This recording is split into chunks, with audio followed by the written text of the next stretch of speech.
कहानी की शुरुआत में हम एक बुजुर्ग कपल को देखते हैं जो इस वक्त एक पार्टी में जा रहे थे। रास्ते में उनका हर एक बात पे झगड़ा हो रहा था। जो भी टॉपिक उनके दिमाग में आता उस पर बहस छिड़ जाती। उनका ध्यान एक बार के लिए इतना भटक गया कि एक दूसरी गाड़ी से वो टकराने ही वाले थे। जब वो अपने बेटे के घर पहुंचे, लैरी ने जोआन के हाथ में लगी हुई बैंडेज को उसकी शर्ट से छुपा दिया और उसे याद दिलाया कि आज तुम्हें पूरे परिवार को कैंसर के बारे में बताना है। जोआन ने कहा कि मुझे बस एक दिन और चाहिए, क्योंकि वो आज की पार्टी को खराब नहीं करना चाहती थी। परिवार ने उनका बहुत प्यार से स्वागत किया। उनकी शादी को 65 साल हो चुके थे। उन्होंने जोआन को बताया कि बेसमेंट में उसकी पुरानी फोटोज का एक डब्बा मिला है। उनमें से एक फोटो जोआन की पहली शादी की है, जो कि लूक नाम के एक आदमी के साथ थी जो युद्ध में मारा गया। इसी बीच लैरी के गले में अचानक से कुछ अटक गया। उसे सांस लेने में दिक्कत होने लगी। वो जमीन पर गिर गया। कुछ सेकंडों बाद ही लैरी की अचानक से आंख खुली। वो चौंक कर एक ट्रेन में उठा।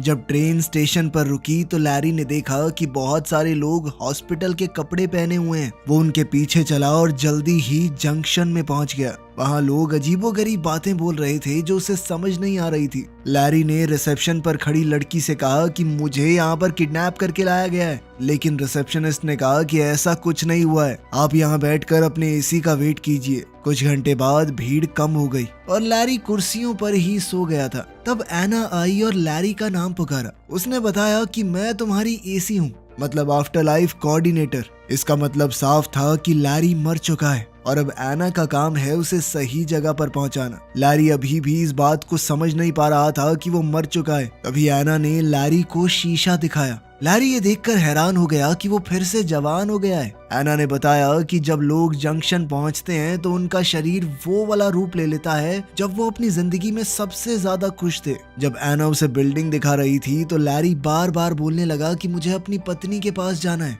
परेशान होकर एना ने उसे एक चमाट दिया ताकि वो रोना धोना बंद करे। मरने के बाद भी रो रहा है, तू पागल है क्या? उसने ये भी बताया कि ये कोई स्वर्ग या नर्क नहीं है, ये बस थोड़े दिन का स्टॉप है जिसे तुम बदल नहीं सकते। एक बार चुन लिया तो चुन लिया। तभी एक अलार्म बजा और लैरी ने देखा कि सिक्योरिटी एक आदमी को पकड़ रही है। एना ने लैरी से कहा कि ये लाल दरवाजे से भाग कर आया होगा, तुम कभी ऐसा मत करना, ठीक है? फिर एना उसे टेम्परेरी रूम में ले गई और उसे अलग अलग धर्मों के हिसाब से आगे की दुनिया दिखाई। लैरी को इस कमरे में 7 दिन तक रहने को मिलेगा, जब तक वो अपनी आगे की जिंदगी को चुन नहीं लेता।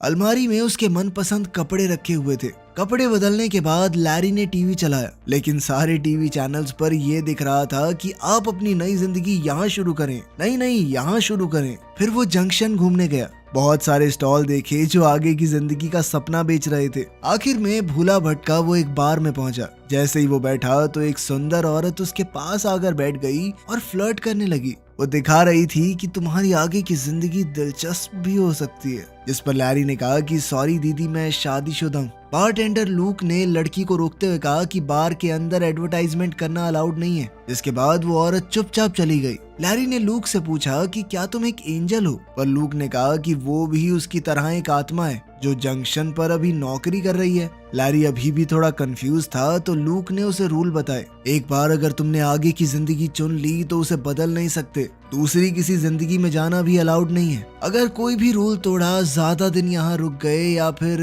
अपनी जिंदगी बदलने की कोशिश की तो तुम्हें वॉइड में डाल दिया जाएगा। वॉइड एक ऐसी जगह है जहाँ पर सिर्फ अंधेरा होता है, हमेशा के लिए। उनके बीच अच्छी बातचीत हो गई तो लैरी ने लूक को बताया कि यार मेरी पत्नी को कैंसर है, मैंने वादा किया था कि उसका ख्याल रखूंगा। अब बुरा लग रहा है कि उससे पहले ही यहाँ पर आ गया। खैर 1-2 गटकाने के बाद लैरी अपने कमरे में जाकर सो गया। अगली सुबह एना ने बेड पर चढ़कर लैरी को उठाया। बेचारा लैरी चौंक कर उठा। खैर फिर वो एना से पूछने लगा कि लोग यहाँ पर नौकरी क्यों कर रहे हैं। एना ने कहा कि कुछ लोग ये मान ही नहीं पाते कि वो मर चुके हैं। कुछ अपने परिवार या जिनसे भी वो प्यार करते हैं उनका वेट कर रहे हैं कि वो भी एक बार मरने के बाद यहाँ आ जाएं तो फिर चले जाएंगे एक जगह पर। और सबसे ज्यादा बुरा तो उनके साथ हो रहा है जो चुन ही नहीं पाते। लैरी ने पूछा कि मेरी पत्नी का क्या हाल है? जोआन, वो भी जल्दी मरती होगी है ना? लेकिन एना ने कहा कि ये इन्फॉर्मेशन अभी नहीं मिल सकती। लैरी ने फैसला किया कि वो जोआन का इंतजार करेगा। एना ने कहा कि देखो 7 दिन का स्टे तो फ्री है,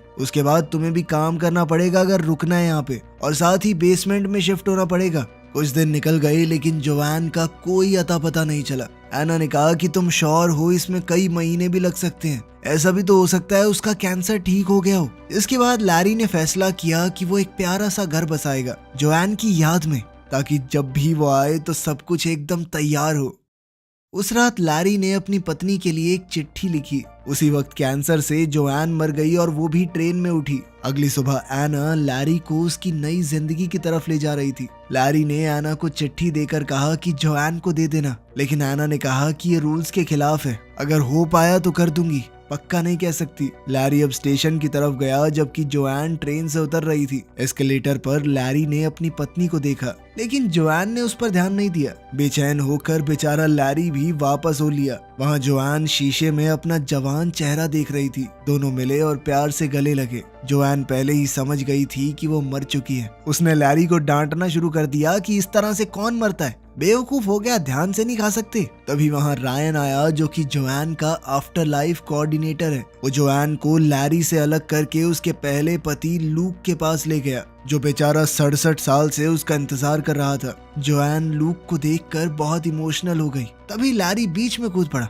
अरे कुछ नहीं होता, लोग मर जाते हैं यार, नॉर्मल चीज है, चलो बेबी अपनी दुनिया में चलते हैं, नई मैंने चुनी आपके लिए। लेकिन जोआन को समझ नहीं आ रहा था कि ये हो क्या रहा है। जल्द ही उसे पता चला कि उसे दोनों में से एक पति चुनना पड़ेगा, इसके साथ वो अपनी मनचाही जिंदगी बसा सकती है। तभी रायन सभी रूल्स समझाते हुए उसे कमरे में ले गया। कपड़े बदलने के बाद अब रायन जोआन को उसके ऑप्शन समझा रहा था। तभी लूक वहाँ पर आया। डर के मारे कि उसे दोनों में से एक को चुनना होगा, जोआन ने दरवाजा ही बंद कर दिया। रायन का तो कहना था कि लूक बहुत अच्छा है, वो 67 साल से तुम्हारा यहाँ पर इंतजार कर रहा है। उधर लैरी एना के सामने गुस्सा निकाल रहा था। एना ने बताया कि मेरा और जो रायन है ना, मतलब जोआन का एसी, हम पहले रिलेशनशिप में थे, हमारी लड़ाई हो रखी है ना, तो वो जान के भी तुम्हारे अगेंस्ट बोल रहा होगा। लेकिन लैरी कहने लगा कि मेरी और जोआन की शादी 65 साल की है, इतने साल तो वो लुक्खा लूक जिंदा भी नहीं रह पाया, हमारे साथ बच्चे हुए पूरी जिंदगी बिताई है हमने। उधर जोआन और लूक जंक्शन में वॉक पर गए। वो दोनों थोड़ा अजीब सा महसूस कर रहे थे।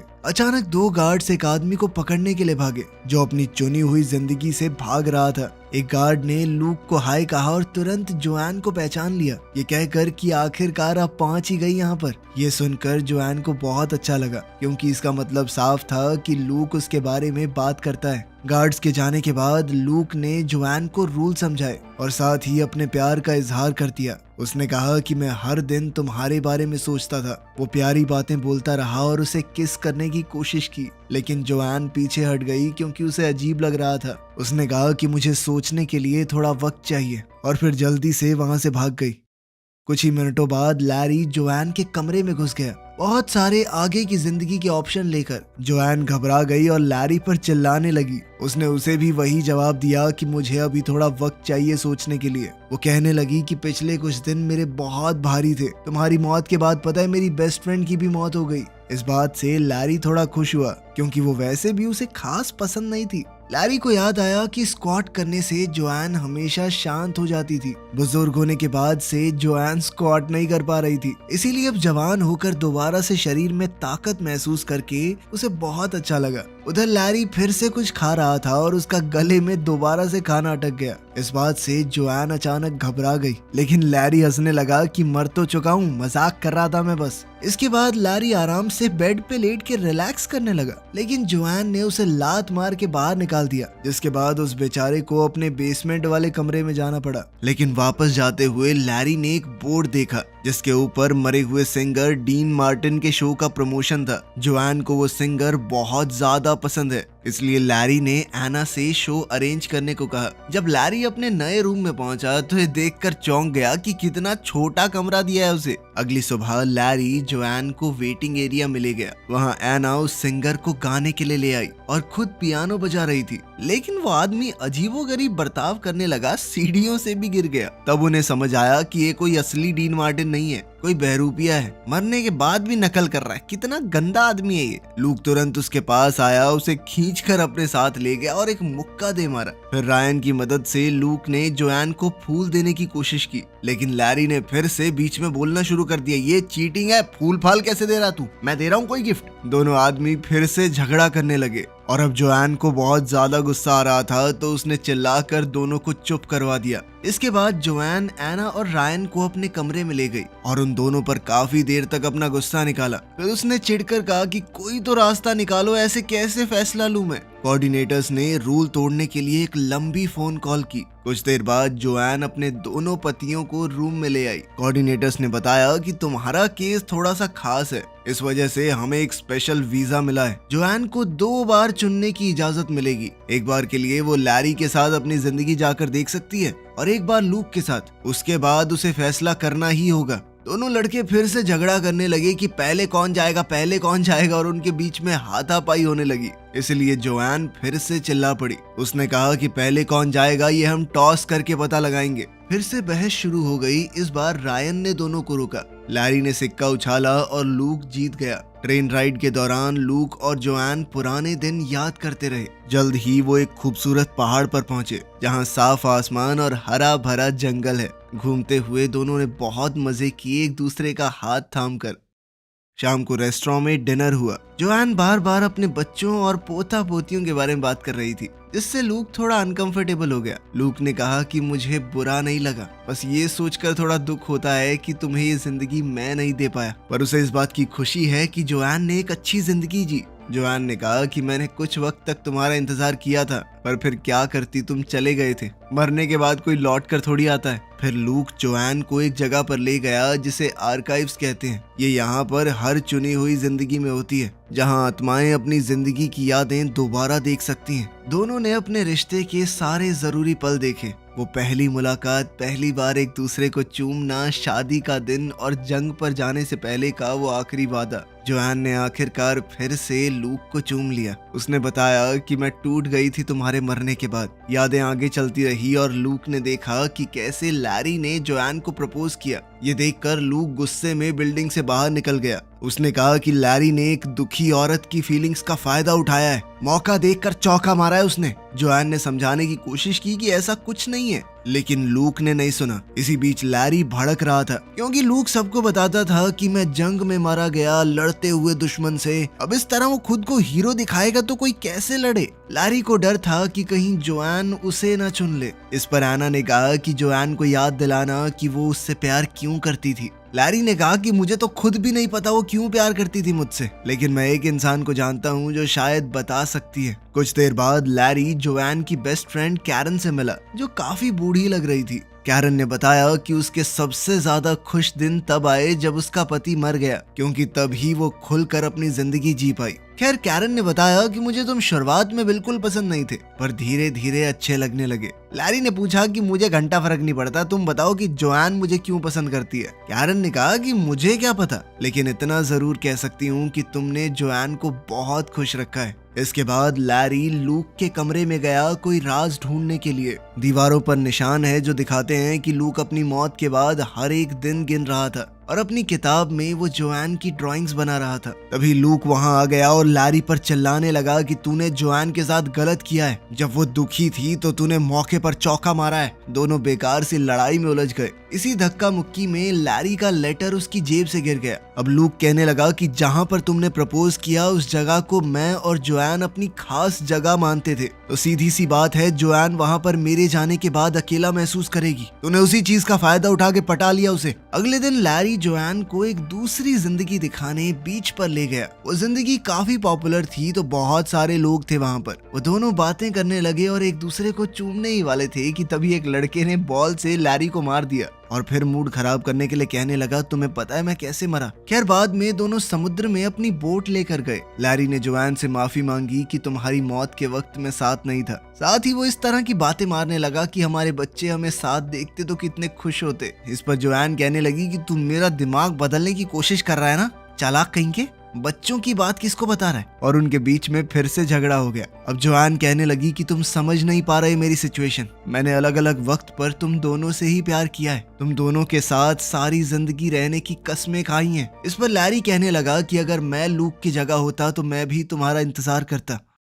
वापस आकर जोआन ने लैरी के साथ अपनी बीती यादें देखना चाहा, पर लैरी ने मना कर दिया। उसका कहना था कि यादों में इंसान खुद को खो सकता है। वो जोआन को इससे बचाना चाहता था। जोआन को लगा कि लैरी डर रहा है कि पता नहीं क्या निकल आएगा। खैर दोनों किनारे पर बैठकर अपनी पहली डेट की बात करने लगे। लैरी ने कहा कि मैं बस तुम्हें हमेशा एक बेहतर जिंदगी देना चाहता था। उधर जंक्शन में लूक को लैरी का वो लेटर मिल गया। उधर जोआन और लैरी अपनी डेट से वापस आए, एक दूसरे को चूमा तो लैरी ने कहा कि मुझे फर्क नहीं पड़ता हम कहाँ पर जाते हैं, बस साथ होने चाहिए। तभी लूक ने लैरी का वो लेटर जोआन को दे दिया। ये पढ़कर जोआन को पता चला कि लैरी तो लगभग चला गया था, बस उसने जाते वक्त उसे देख लिया तो रुक गया। फिर उनके बीच एक और झगड़ा शुरू हो गया। जोआन ने लैरी को सेल्फिश कहकर पुकारा। इस पर लैरी ने कहा तो मैं भी तो तेरी सेकंड चॉइस था, और ये लुक्खा लूक, इसने भी बहुत सारी आत्माओं के साथ गुलू गुलू किए। इस पर लूक गुस्से में चिल्लाया कि 67 सालों में 2-4 आत्माओं के साथ गुलू गुलू कर ली तो क्या हुआ?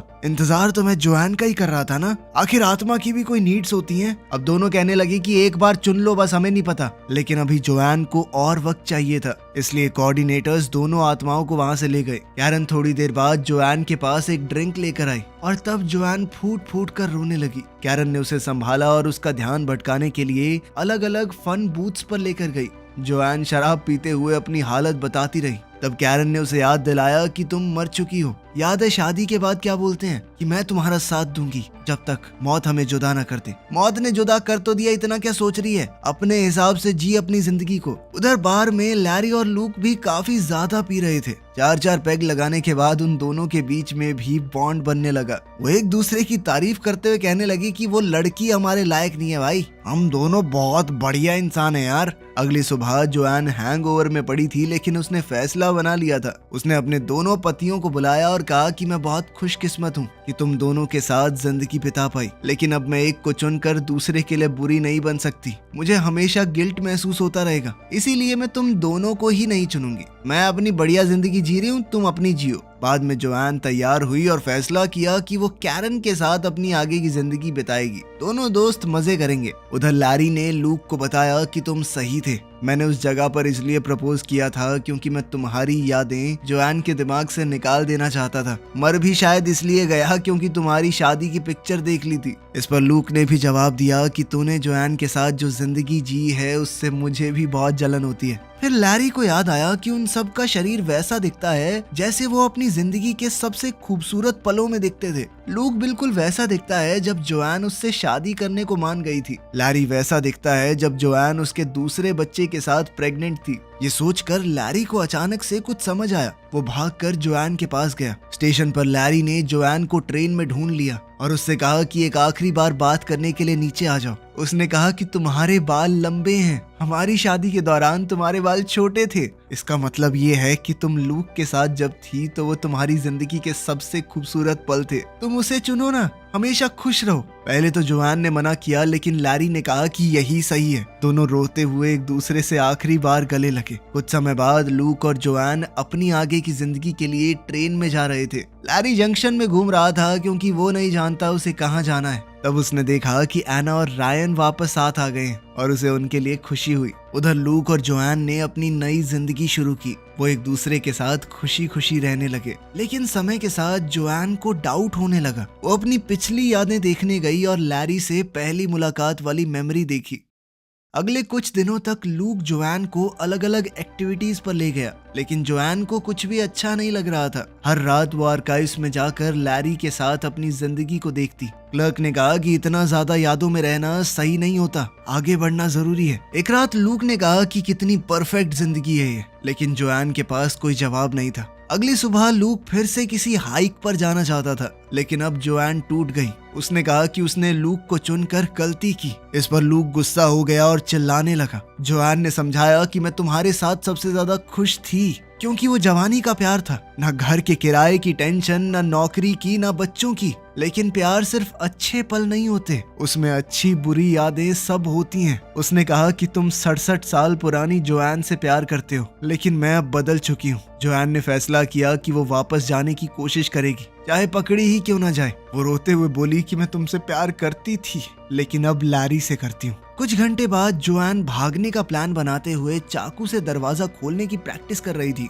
तब लूक वापस आया और कहा कि मैं तुम्हारी मदद करूंगा। दोनों आर्काइव्स में गए, वहीं पर वो लाल दरवाजा था। अब लूक क्लर्क के सामने दुखी होने का नाटक करने लगा। भाई मेरी जिंदगी बर्बाद हो गई यार, मैं बहुत परेशान हूँ। जैसे ही गार्ड का ध्यान भटका, जोआन चुपके से अंदर चली गई। लूक भी नॉर्मल क्लाइंट बन के अंदर चला गया। दोनों ने अपनी शादी की यादें देखी और एक आखिरी बार अलविदा कहा। जोआन अपनी मेमोरीज के पीछे जाकर लाल दरवाजे में घुस गई, जो उसे अपने बचपन की यादों के कॉरिडोर में ले गया। अलार्म बजने लगा और गार्ड्स आ गए। जोआन जल्दी से भागकर लूक की मौत वाली मेमोरी के दरवाजे में घुस गई। वॉशिंग मशीन के दरवाजे ने उसे लैरी के साथ झगड़े वाली मेमोरी में गिरा दिया। गार्ड्स पास आ रहे थे। जोआन ने दरवाजे को कुर्सी से ब्लॉक कर दिया और जल्दी से ऊपर भागी, जहां उसे अपना पुराना वर्जन दिखाई दिया। बूढ़ी जोआन ने मरते हुए भी लैरी का नाम लिया, जबकि हमारी जवान जोआन बेड के नीचे छुपने की कोशिश करने लगी। गार्ड्स उसके पीछे थे, लेकिन जोआन अब रेंगती हुई ट्रेन ट्रैक्स पर पहुंच गई। टनल से होते हुए वो जंक्शन में वापस पहुंच गई। रिसेप्शन पर वो लैरी के बारे में पूछ रही थी, लेकिन उसी वक्त उसका वांटेड नोटिस आ गया, जिसके बाद उसे दोबारा से भागना पड़ा। बूथ एरिया में वो रायन और एना से टकरा गई। उन्होंने उसे छुपा दिया और गार्ड्स को गलत डायरेक्शन बता दी। जोआन ने पूछा कि लैरी की आगे की जिंदगी कहाँ है, और कोऑर्डिनेटर्स ने जो जवाब दिया उससे वो हैरान रह गई। लैरी को तो जोआन के बिना कोई जिंदगी चाहिए ही नहीं थी। अब वो भागकर जल्दी से लैरी के पास पहुंची, जो बारटेंडर का काम कर रहा था। दोनों ने एक पैग लगाया, जिसके बाद जोआन ने लैरी से कहा कि तुम मेरे साथ चलो, लेकिन मैं पहले ही बता दूं कि मैं रूल तोड़कर यहाँ पर आई हूँ, मेरे साथ फंस सकते हो। लेकिन लैरी ने बिना सोचे समझे हाँ कह दिया। कुछ पलों बाद उन दोनों ने एक ऐसी जिंदगी चुनी जो बिल्कुल उनके शादी वाले घर जैसी है, जिस मोहल्ले में उन्होंने अपनी पूरी जिंदगी बिताई थी। वीडियो पसंद आई तो लाइक कर देना, चैनल को सब्सक्राइब कर लेना। मिलते हैं अगली वीडियो में।